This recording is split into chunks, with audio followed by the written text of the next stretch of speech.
You're watching Let the Quran Speak. Now we answer questions from you. And Dr. Shabir, here is the question. During my school and college days, I missed many days of fasting as I found it difficult to study and fast at the same time. I'm not sure if I should pay a fidya or kafara in my scenario. Okay, so first let me clarify the terms because people mix up the two, fidya and kafara. So these are Arabic terms. Fidya means like something instead of something else. In lieu of. So the fidya generally refers to a monetary charity that is given in lieu of the fast.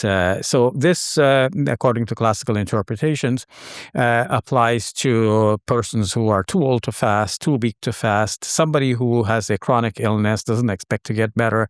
So they're not going to fast the missed days ever. They're going to give instead one meal for one poor person for each day of the fast. And so I said a monetary compensation because it's simpler for people. They give some money to some organization or mosque that can look after this on their behalf. But it could be a relative, especially in another country where there are a lot of poor people. They can gather 30 poor persons all at once, give them one meal, and that suffices for the person's fast. But better to give charity in where you live. So if you're giving the charity where you live, or at least it's better to calculate the value that way, because if you give one meal for one poor person in Canada, scholars generally estimate that to be around the cost of about $15 per day for each day of the fast. So I've seen actually some people are saying it's very expensive for them. Like we've received some questions from people saying, okay, it seems like I have to pay the fidya, but it seems too expensive for me to be able to afford. Yes. So then one alternative is to give actual grain, because this is mentioned in the tradition. So you can give that amount of grain, but then who wants to receive the grain and what they're going to do with it? But that might work out cheaper, but not so desirable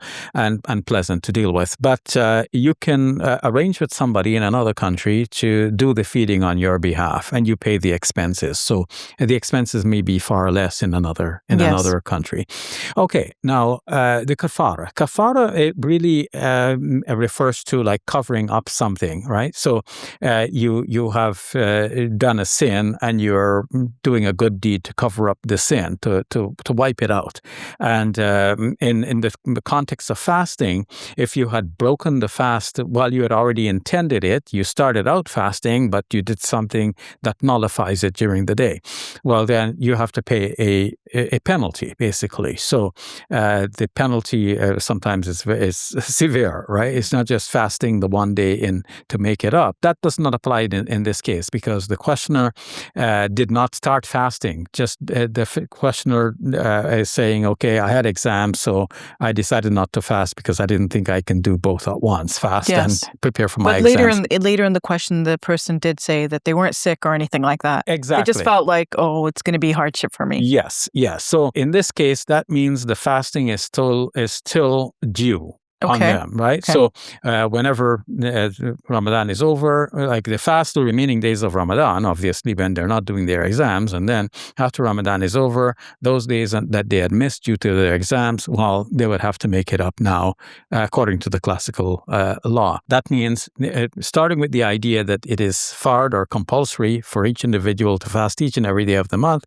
If you did not fast because you didn't intend to start fasting on those days, well, then you would have to make them up after the month of Ramadan is over by fasting those days. So it's not fidya that applies here. Fidya applies, or giving the money in lieu of the fast, that applies when you would not be capable of fasting at all. And it's not kafaras either. So it's just a person has to make up their fast later. Exactly. All right. Thank you for that, Dr. Shabir. And before we leave, I want to ask if you can appeal to the public to support this show, Let the Quran Speak, Dr. Shabir. Absolutely. As you know, folks, our show has been on air for a quarter of a century now, and it has always run on your support. We want to keep it alive, not only for another quarter of a century, but for a lifetime. Not my lifetime, but in the lifetime of our children or grandchildren. Let the good work continue. Please support. Go to our website, QuranSpeaks.com. Assalamu alaikum. Welcome to Muslim Media Hub, the new home of Let the Quran Speak. Here we spread positivity and good. We help people experience the beauty of Islam and help them appreciate and understand Muslims. This beautiful building we purchased at cost $2.3 million.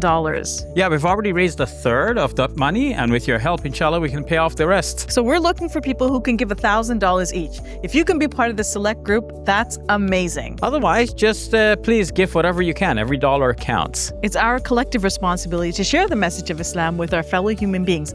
Please help us continue this good work. It's a sadaqah jariyah, something that will continue to be a benefit to the Muslim community long after Safiya and I are gone. Please support our work at muslimmediahub.com. Your support is zakat eligible and tax deductible. May Allah bless you and your loved ones today and always. Assalamu alaikum. Assalamu alaikum.